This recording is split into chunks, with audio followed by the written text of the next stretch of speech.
मसीह के जलाली और कदूस नाम में आप सबको सलाम। हालेलुया। आइए मेरे साथ निकालिए बाइबल मुकद्दस की पहली किताब, और ये किताब पैदाइश की किताब है। इस किताब के बारे कहा जाता है कि ये किताब तख्लीके कायनात की किताब है। खुदा ने सारी कायनात को किस तरह बनाया,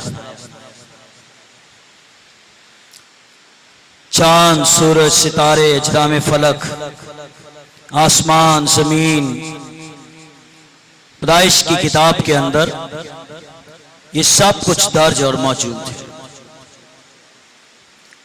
फिर साथ साथ ये भी कहा जाता है कि पैदाइश की किताब जो है ये अज़दवाज और खानदानों की बुनियाद है।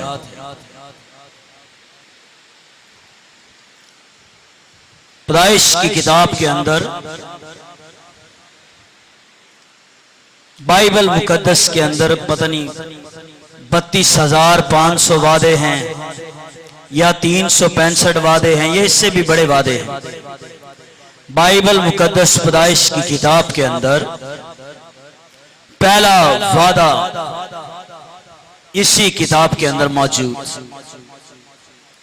और ये तीसरे बाब की 15वीं आयत के अंदर मौजूद है।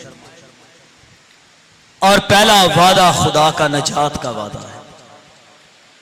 तेरे और औरत की नस्ल के दरमियान में दावत डालूंगा, तो उसकी एड़ी पर काटेगा, अपनी एड़ी से तेरे सर को वो कुछ देगा।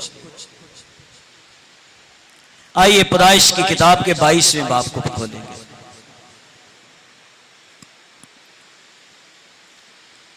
पहली आयत से, इन बातों के बाद यूं हुआ कि खुदा ने इब्राहिम को आजमाया और उससे कहा, ए इब्राहिम। उसने कहा, मैं हाजिर हूं। तब उसने कहा कि तू अपने बेटे इसहाक को, जो तेरा इकलौता है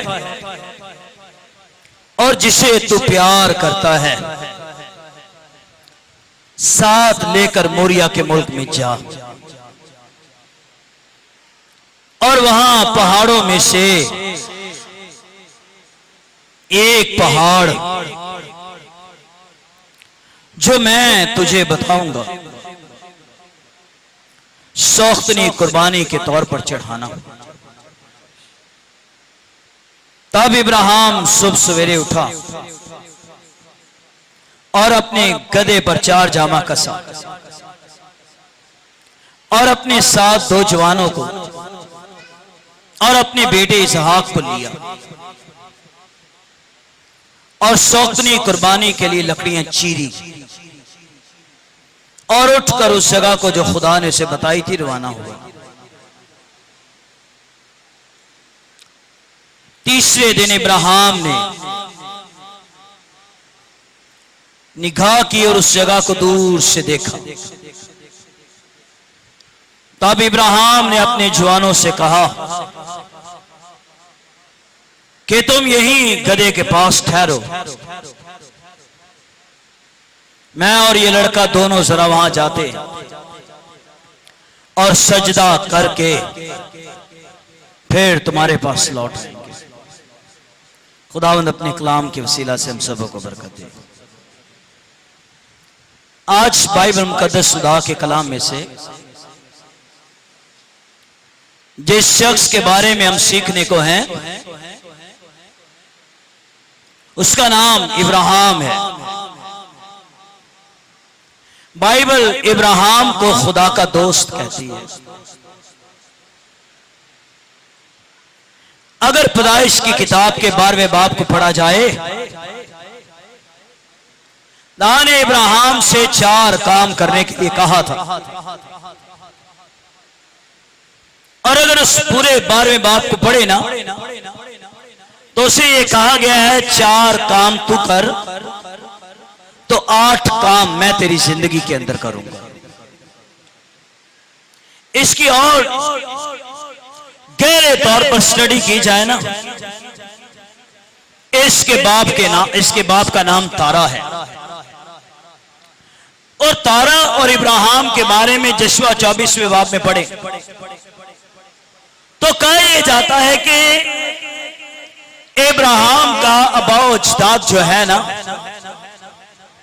ये बुत बनाते हैं, बुतों की पूजा करते हैं, ये बुत बनाते हैं, बुतों की पूजा करते हैं। यहूदियों की किताब है तालमूद, और तालमूद के अंदर यह कहा गया है कि इब्राहिम और इसका बाप तारा ये बुतों को बनाते थे और बुत बेचा करते थे। खुदा ने एक दिन इब्राहिम को आवाज दी, इब्राहिम अपने मुल्क को छोड़, नातेदारों को छोड़, मैं तुझे बरकत दूंगा। इब्राहिम ने खुदा की आवाज को सुना है, फिर जो कुछ भी हुआ है इब्राहिम खुदा के कलाम के साथ चलता रहा है। इब्राहिम का ईमान खुदा पर है, वो कलाम के पीछे चलता है, फरमाबरदारी करता है।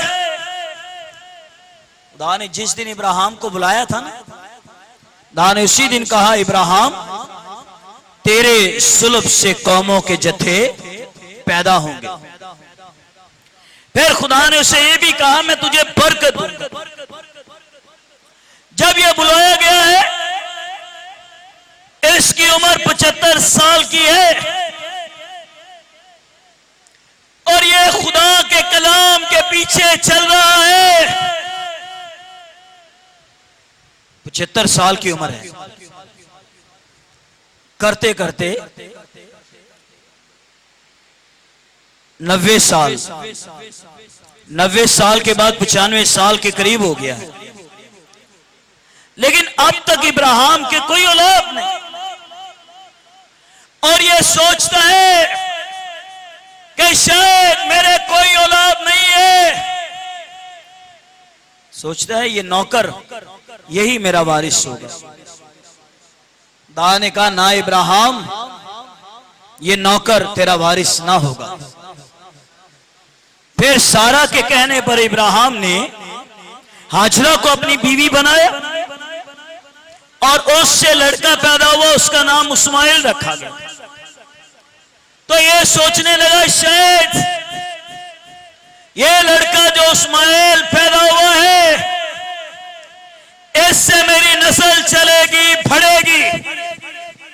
दाने फिर ये कलाम करके कहा है, दाने का इब्राहिम इस्माइल से तेरी नस्ल नहीं चलेगी। भाई वादा मैंने ये किया है कि सारा से बेटा पैदा होगा। इब्राहिम 100 साल के करीब होने को हो गया, सारा की उम्र 90 साल के करीब हो गई है, लेकिन अब तक ऐसा लग नहीं रहा है कि सारा जो है ये बच्चों को जन्म दे सकती है। लेकिन इब्राहिम खुदा के कलाम पर ईमान लाया है। बाइबल मुकद्दस के अंदर ऐसे कई जोड़ों का जिक्र मिलता है कि जिन्हें शुरू में तो औलाद नहीं मिली, लेकिन जैसे जैसे साल जिंदगी के ज्यादा होते गए उनको बुढ़ापे में जाकर औलाद मिली है। लेकिन जिनको भी बुढ़ापे के अंदर भी जाकर औलाद मिली है, आप बाइबल के अंदर पढ़िए, उनकी औलाद जो है वो ऐसी जोरावर औलाद इस जमीन पर निकली है कि वो दूसरों से हटकर कुछ आगे बढ़े हैं। जैसे लूका की इंजील के अंदर एक शख्स है जिसका नाम जकरिया है और उसकी बीवी जिसका नाम इलिशबा है। ये दोनों खुदा के साथ चलते हैं, ये दोनों खुदा की खिदमत करते हैं। एक दिन जकरिया चर्च के अंदर है, फरिश्ता आया है और ये कह रहे जकरिया खुदा ने तेरी दुआओं को और सुन लिया है, तेरी बीवी इलिशबा के मौजज़ा होगा, तेरी बीवी इलिशबा के बेटा होगा। एक अलग बात है, शुरू में उसने यकीन नहीं किया ये कैसे हो सकता है, पर जैसे खुदा ने कलाम किया है, बाइबल में लिखा है जकरिया और इलिशबा अगरचे के बूढ़ी औरत है पर उससे बेटा पैदा हुआ है और उसका नाम यूहन्ना रखा गया है। फिर ये वो यूहन्ना है जिसने खुदावंद यीशु मसीह को दरिया यरदन के अंदर जो है,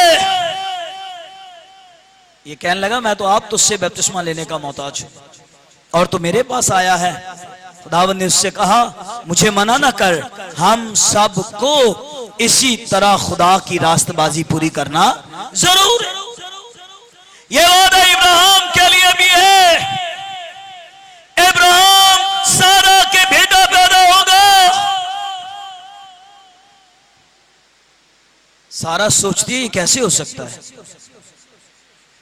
एक दिन इब्राहिम गर्मी का वक्त अपने खेमे में था, इसके पास 3 लोग आ गए, ये जल्दी से भागा गया है, पानी लाया है, पांव धोए हैं, खाना बनाया है, सारा को आवाज दे के कह रहा है कि जल्दी से रोटियां बना ले, दा के खादम हमारे पास आए हुए हैं। दा ने फिर इब्राहिम से कलाम किया, इब्राहिम तेरी बीवी सारा कहां पर है? उससे कह रहे वक्त मुय्यन पर तेरी गोद में बेटा होगा। वो सारा पीछे सुन रही थी, लगी है और इब्राहिम 100 साल के करीब होने को हो गया है और जब से खुदा के साथ चले हैं कलाम यही किया गया है कि सारा के बेटा पैदा होगा, पर अब तक तो कोई निशान नजर नहीं आ रहा। पर याद रखिए खुदा का कलाम सच्चा है और जो कुछ खुदा कलाम करता है अपने कलाम को पूरा करने की भी कुदरत रखता है। अब हुआ ये है कि इसहाक हुआ है बड़ा, इब्राहिम और सारा का ये सारा से इकलौता बेटा है, ये जवान होने को है। लिखा है इन बातों के बाद खुदा ने इब्राहिम को आजमाया। याकूब रसूल के खत के अंदर यह लिखा हुआ है कि खुदा कभी भी किसी शरीर और कभी भी खुदा किसी गुनहगार को नहीं आजमाता। वो कभी भी ऐसे शख्स को नहीं आजमाएगा। जब भी आजमाएगा या जब भी आजमाइश करेगा तो खुदा पता किन की आजमाइश करेगा? खुदा उनकी आजमाइश करेगा जो खुदा के कलाम की फर्मा बरदारी करते हैं। वो अपने लोगों की आजमाइश करेगा जो कलाम की फर्मा बरदारी करते हैं। और ये आजमाइश का मतलब ये थोड़ी है जैसी आजमाने हैं। मैं भाई जी एक दिन उन्होंने आजमा लिया, फिर जो उन्होंने आजमाया ना तो फिर मैंने पता चल गया कि ये शख्स जो है ये अपनी बातों पर कायम रहने वाला नहीं है। खुदा इसलिए आजमा रहा है ताकि वो अपने बड़े जलाल को वो जाहिर करे। आप पढ़िए बाइबल में, आजमाइश के बाद एक बड़ा जलाल आया है। और साथ साथ ये बता दूं, कोई बीमारी में रहे, कोई बीमारी में रहे और वो ये सोचे कि ये मेरी आजमाइश है। याद रखिए, खुदा कभी भी किसी को बीमार है नहीं करता है और ना खुदा चाहता है कि कोई बीमार रहे। यूहन्ना के खत में लिखा हुआ है, ऐ प्यारे, जिस तरह तू सब बातों में तरक्की कर रहा है, मैं ये चाहता हूं कि तू तरक्की भी करे और तरक्की करने के साथ साथ तू तंदुरुस्त भी रहे। और अगर बीमारी आ भी जाए तो उसका कलाम ये कहता है कि उसके मार खाने से हमने क्या पाई है? शिफा पाई है। कभी आप समझे ना, महसूस करें बीमारी आ रही है या है, आप अपनी बीमारी वाली जगह पर हाथ रख सकते हैं और लूका की इंजील के उस हवाले को याद कर सकते हैं, मैंने तुम्हें इख्तियार दिया हुआ है कि क्या करो, सांपों और बिच्छुओं को। यह बीमारी क्या है? यह बीमारी सांप और बिच्छू की तरह ही तो है। यह बीमारी लानती है और सांप और बिच्छू भी जो है यह लानती जानवर है। वह मसीह ने यह कहा, इनको कुछ ना करे।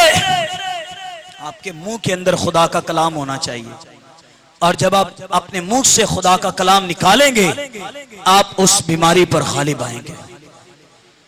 दाऊद ने इब्राहिम को आजमाया है। अगर आप लूका की इंजील, मत्ती की इंजील पढ़े,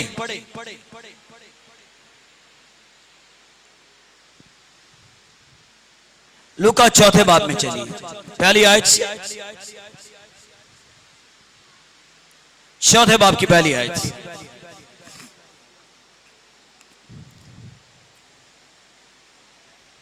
फिर यीशु रूहुल कुद्दस से भरा हुआ यरदन से लौटा और 40 दिन तक रूह की हदायत से बियाबान में फिरता रहा। जिनके पास बाइबल है, आगे क्या है?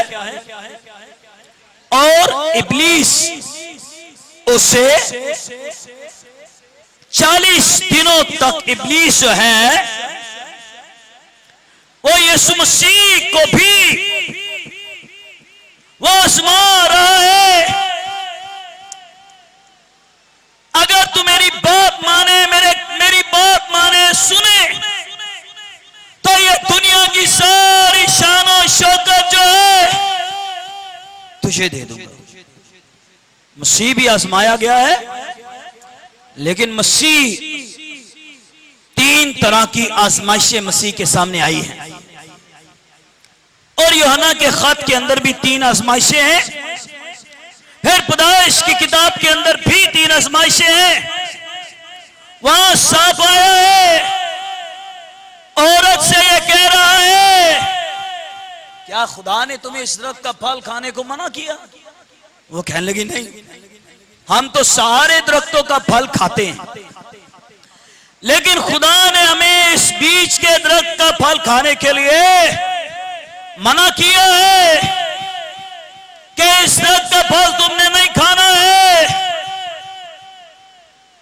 सांप ने औरत से कहा, खुदा जानता है कि जिस दिन तुम इस दरख्त के फल को खाओगे तो क्या होगा, कि तुम्हारी आंखें खुल जाएंगी।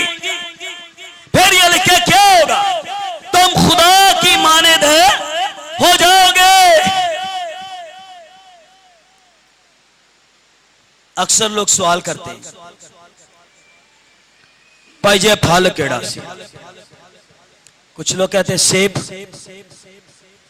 कुछ लोग कहते हैं शायद आम, या कुछ लोग कुछ और कहते हैं। लेकिन इसकी और थोड़ी सी डीपली स्टडी की जाए ना, तो दरअसल वहां पर बात यह की जा रही है कि मेरे कलाम को तुमने मानना है और मेरे कलाम की फर्माबरदारी करनी है। औरत के पास आकर यह कह रहा है, आप बताएं, शैतान कभी किसी का दोस्त हो सकता है? क्या वो कभी किसी का हमदर्द हो सकता है? उसके बारे में यूहन्ना की इंजील के 10वें बाब में यह लिखा हुआ है कि चोर आता है चुराने के लिए, मार डालने के लिए और हलाक करने के लिए वो होता है। पतरस अपने खत में यह कह रहा है कि देखो तुम्हारा मुखालिफ इब्लीस जो है वो शेरे बब्बर की तरह जो है क्या कर रहा है? वो धाड़ता फिरता है। मसीह ने पतरस से ये कहा, शैतान ने तुझको मुझसे मांग लिया था ताकि तुझे घिऊ की तरह पटके। वो आपको पटकना चाहता है, वो आपके पीछे लगा हुआ है, आपकी तबाही करना चाह रहा है, आपको बर्बाद करना चाह रहा है। आया कहने लगा औरत से इस तरह का फल खाने के लिए खुदा ने मना किया। तो 3 चीजें वहां पर क्या रूनुमा हुई है। पहली चीज तो यह है, जब औरत ने देखा है तो देखकर कहने लगी है कि आंखों के लिए अच्छा है, फिर कहने लगी है खुशनुमा है, और तीसरी चीज वो ये कहने लगी है कि अकल बख्शने के लिए खूब है। हालांकि मना किया गया है, यह काम तूने नहीं करना है। आज भी खुदा का कलाम सारी दुनिया को यह मना कर रहा है कि तौबा करो रजूलो, ताकि तुम्हारे गुनाह मिटाए जाए। आज तौबा का पैगाम, माफी का पैगाम, यह बाइबल मुकद्दस खुदा का कलाम है। वो कह रहे तौबा करो। जब मसीह आया दुनिया में तो वो ये कह रहे कि तौबा करो, क्योंकि आसमान की बादशाही जो है वो नजदीक आ गई है। पता नहीं मैंने पहले बताया या नहीं, पिछले हफ्ते में पहली इबादत में बता रहा था। साड़ी तौबा पता किंज हुंदी है। जेड़े सालन च मर्चा बहुतियां पै जान ते असीं की करने हैं, साथ साथ ये कहेंगे भी कि तौबा मेरी तौबा, पर साथ साथ खाते भी चले जाएंगे। आज का इंसान भी शायद इसी राह पर लगा हुआ है कि वो तौबा भी कर रहा है, पर तौबा करने के साथ साथ वो गुनाह भी कर रहा है। पर यीशु तो दुनिया में आया है, देखो ये खुदा का बर्रा है, तो सारी दुनिया के क्या हुआ है और गुनाह उठा कर लिए जा रहा है। आपके गुनाह उसने उठाए हैं, आपकी बदियां उसने उठाई हैं, ताकि मैं और आप अपने गुनाहों से बाज आ जाए। तो चलिए, वो ये कह रहे हैं कि इस दरख्त का फल खाने के लिए मना किया है। अच्छा लग रहा है उसे। गुनाह का रास्ता इंसान को शुरू से ही, पहले दिन से ही इंसान को गुनाह का रास्ता कैसा लगता है? अच्छा लगता है। बाइबल मिलके मिसाल की किताबें राहें बहुत सारी है जो देखने में अच्छी लगती है और भली लगती है, लेकिन उसकी इंतहा में क्या है? मौत। और गुनाह करने वालों के लिए दरवाजा जो है ना, ये चौड़ा है, ये चौड़ा है। और निजात पाने वालों के लिए, जिंदगी पाने वालों के लिए और खुदा के साथ चलने वालों के लिए बड़ा सुकड़ा रास्ता है। ये रास्ता बड़ा नैरो रास्ता है, और इसका दरवाजा भी जो है ना, ये सुकड़ा है। इसमें जोर मारना पड़ेगा, इसमें खुदा के कलाम के पीछे चलना पड़ेगा।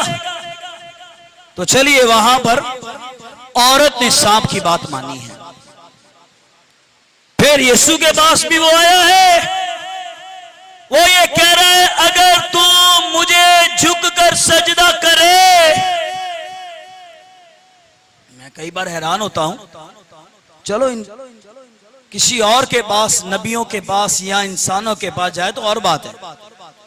वो यीशु के पास आया हुआ है और वो यीशु के पास आकर ये कह रहा है, अगर तू मुझे झुककर सजदा करे तो मैं क्या करूंगा? मैं दुनिया की सारी शान और शौकत जो है वो तुझे दे दूंगा। कह रहे तू है और मैं हूं, हम दोनों यहां पर है, कोई और यहां मौजूद नहीं है। अगर तू मुझे सजदा करे, खुदा ने मूसा को 10 अहकाम को सीना के पहाड़ पर दिए। खुदा ने 10 अहकाम के अंदर उसने अपनी कौम को यह कह दिया था कि मेरी कौम को यह बता दे, मर्द मूसा ये इन्हें कह दे कि तुम खुदावंद अपने खुदा के सिवा किसी और की प्रस्तिश जो है, किसी और की इबादत जो है, ना आसमान पर, ना आसमान से ऊपर, ना आसमान पर, ना जमीन पर और ना जमीन पर के नीचे कोई सूरत तूने नहीं बनानी है, कोई शक्ल तूने नहीं बनानी है।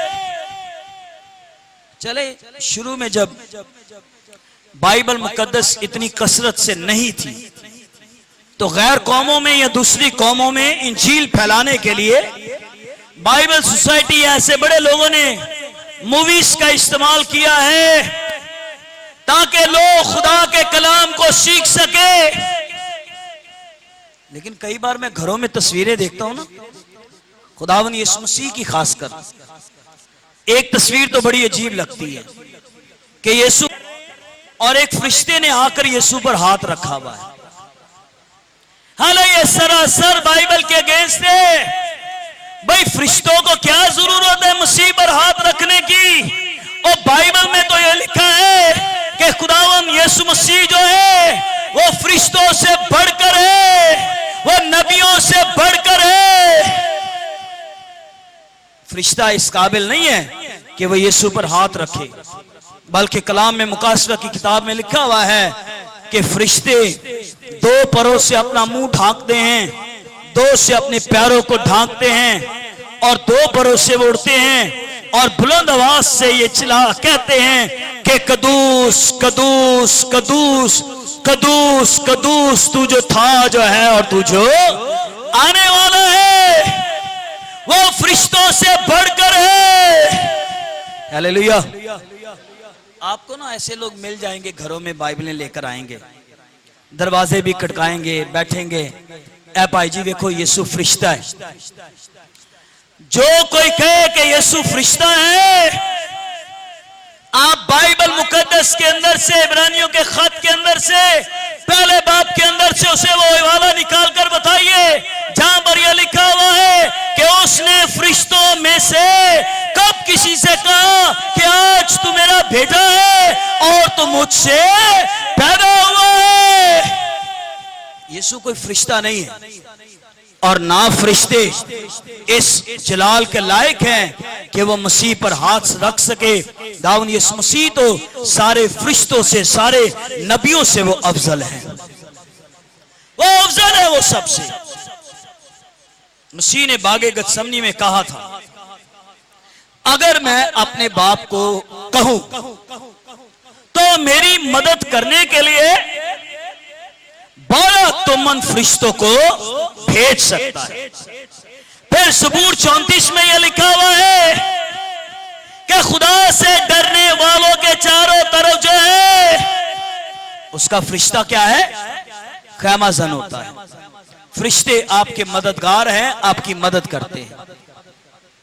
फिर दूसरी बात, कई कैलेंडर पर ऐसी तस्वीरें नजर आती हैं कि मसीह पर कांटों का ताज है, खून निकल रहा है, भारी सलीब उठाई है, ऐसे लग रहा है कोई बड़ा मासूम सा चेहरा है और वो जुल्म बर्दाश्त कर रहा है। ये सरासर बाइबल के हटकर ये चीजें हैं। आप बाइबल मुकद्दस के अंदर पढ़िए, और मसीह की सलीब कोई नहीं उठा सका है, उसे कोड़े मारे गए, सर पर कांटों का ताज पहनाया गया है। क्या वो अपनी सलीब आप उठाए हुए कोई कलवरी पर जा रहा है? जा रहा है या नहीं जा रहा? 30 साल की उम्र तक उसने अपने घर में मुकद्दसा मरियम और यूसुफ के साथ, वो 30 साल की उम्र तक वो अपने घर में रहा है। आप पढ़िए बाइबल की सारी हिस्ट्री की किताबें। खुदावंद यीशु मसीह एक नौजवान, मेहनती नौजवान थे, और वो यूसुफ के साथ थे, और यूसुफ का काम क्या था? कारपेंटर था वो, और वो यूसुफ के साथ थे, और वो उसका हाथ बटाते थे, और वो यूसुफ के साथ मेहनत करते थे, और वो यूसुफ के साथ काम करते थे। यीशु की कोई तस्वीर इस दुनिया में नहीं है। हाँ, बाइबल में से अगर आप तस्वीर कभी देखना चाहें या यीशु मसीह को देखना चाहें, तो उसके लिए आपको मुकाशवा की किताब का पहला बाब पढ़ना पड़ेगा। वहां ये सारी मसीह की तस्वीर जो है, वो यूहन्ना ने जो मुकाशवा लिखने वाला है, वो सारी मसीह की शक्ल, सूरत, तस्वीर, वो सारी चीजों को वो लिख रहा है। बाल उसके ऐसे हैं, सुनहरे, सफेद, आंखें उसकी कैसी हैं? कैसी आंखें? आग की शोला की तरह उसकी आंखें हैं। उसकी आवाज कैसी है? उसकी आवाज ऐसी है जैसे ओ भारी जोर के पानी की उसकी आवाज है।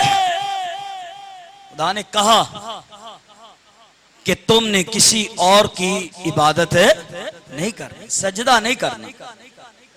सुन ले जरा गौर से भाई, किसी और को बाइबल ये कह रही है, इब्लीस तो ये कह रहा है यीशु को मुझे सजदा कर, पर कलाम ये कहता खुदावंद अपने खुदा के सिवा किसी और को सजदा ना कर। बाइबल में ऐसा भरा पड़ा है कि भाई हमारे अगर घुटने टिकने चाहिए, तो याद रखिए ये घुटने सिर्फ यीशु के आगे। रसूलों में सबसे बड़ा रसूल पहले पतरस, फिर उसके बाद दूसरे नंबर पर आने वाला पौलुस रसूल। पतरस को यहूदियों के लिए बुलाया गया या उसे कहा गया है, लेकिन पौलुस रसूल को जब बुलाया गया है तो गैर कौमों के लिए उसे रसूल बुलाया गया है। जितना मर्जी कोई बड़े से बड़ा भी रसूल हो ना, बड़े बड़े मौजज़े करने वाला हो, बड़े बड़े मौजज़े करने वाला हो, तो याद रखिए हम अपने घुटने कभी भी उसके आगे नहीं टेक सकते हैं। हमें मना किया गया है कि अगर घुटने टेकने हैं तो सिर्फ खुदावंद यीशु मसीह के आगे। हालेलुया। कुछ लोग और भी हैं, कई तरह की पहाड़ियों पर चढ़ रहे हैं, शायद तोनियों के साथ वो पहाड़ियों पर चढ़ रहे हैं, और वो पहाड़ियों पर चढ़ चढ़ के पहाड़ी पर जाकर वो सजदा कर रहे हैं। अगर कोई आपसे पूछे कि भाई यीशु के सिवा किसी और को भी सजदा करना चाहिए, तो समझ जाइए मैं जिनकी तरफ इशारा कर रहा हूं, किसी को सजदा करने की जरूरत नहीं है। भाई सारे मर गए, अपनी कब्रों में चले गए, सारे मर गए, अपनी कब्रों में चले गए, तो यीशु तो वो है जो सलीब पर मरा है और कब्र में गया है, और फिर तीसरे दिन मुर्दों में से जी उठा है। वो फिर तीसरे दिन मुर्दों में से जी उठा है, और सजदा उसी को करना चाहिए। आज भी जिसकी कब्र जो है यरूशलेम के अंदर खाली पड़ी हुई है, कह रहे मुझे सजदा कर। यीशु ने कहा लिखा है। एक और बात यहां पर है, क्या यीशु मसीह को कलाम आता था या नहीं आता था? वो हर सब्त, वो हर सब्बत चर्च में जाया करते थे। कई लोग सिर्फ महीने में एक दफा जाते हैं, कई लोग सिर्फ 15 दिनों में एक दफा आते हैं, और कई लोगों ने तो शायद वक्त का ऐसा वक्त बना लिया है कि वो आखिर में शरीक होते हैं। पर यीशु जो है वो हर सब्बत वाले दिन जो है चर्च के अंदर होता था, वो चर्च के अंदर होते थे। एक वो सब्बत आए, सामने खड़े हुए, और सरदार काहिन ने मसीह को किताब दी, मसीह को किताब दी, ईसाया नबी की किताब, और मसीह ने वो मुकाम निकाला जहां पर यह लिखा हुआ है, वो कह रहे हैं कि खुदावंद का रूह मुझ पर है और उसने मुझे मसा किया है। शैतान है और मसीह है, 3 डायलॉग इब्लीस के हैं और 3 डायलॉग खुदावंद यीशु मसीह के हैं। 3 डायलॉग मसीह के हैं और 3 डायलॉग जो है वो इब्लीस के हैं। वो ये कह रहे पत्थर से कह के रोटी बन जाए। 40 दिन होने वाले हैं, तूने कुछ खाया नहीं है। बागे अदन के अंदर औरत ने इब्लीस की बात मान ली थी, तो वो ये समझा कि यीशु नासरी जो है यह भी मेरी बात मानेगा, पर लिखा यह है वो उसका जवाब कलाम में से दे रहा है। मैं अक्सर ये कहता हूं, मैं और आप हर रोज की अपनी मसरूफियात में से इतना को वक्त जरूर निकालें कि आप बाइबल मुकद्दस खुदा का कलाम डेली पढ़ा करें, डेली पढ़ा करें। और फिर आपके अंदर यह पैशन होना चाहिए कि एक साल में 365 दिन है और मैंने 365 दिनों के अंदर पैदाइश की किताब से लेकर मुकाशवा की किताब तक जो है 1 साल तक मैंने बाइबल को कंप्लीट कर लेना है। अगर आप चाहते हैं इब्लीस से मुकाबला करें, अगर आप चाहते हैं शैतान से मुकाबला करें, तो आप एक चीज से मुकाबला कर सकते हैं, वो है बाइबल मुकद्दस खुदा का जिंदा कलाम। खुदा का एक खादम अपने एक पैगाम में कह रहा है, खुदा की खादमा गाड़ी ड्राइव करती थी, तो उसने बाइबल मुकद्दस को सामने रखा होता था, और वो ड्राइव भी करती है, बाइबल भी पढ़ती है। खुदा ने उसे एक दिन ये दिखाया है कि वो जैसे बाइबल खोलती है, पढ़ती है, खुदा ने उसकी रूहानी आंखों को खोला है। क्या देख रही है? फरिश्ते तलवारें लेकर मेरे पास खड़े हुए हैं, और वो जैसे बाइबल बंद कर देती है, फरिश्ते तलवारें पीछे कर लेते हैं। वो जैसे बाइबल बंद करती है, फरिश्ते तलवारें पीछे कर लेते हैं। तो कह रहा ये चारों मसीह खुदा का कलाम पढ़ा करता था।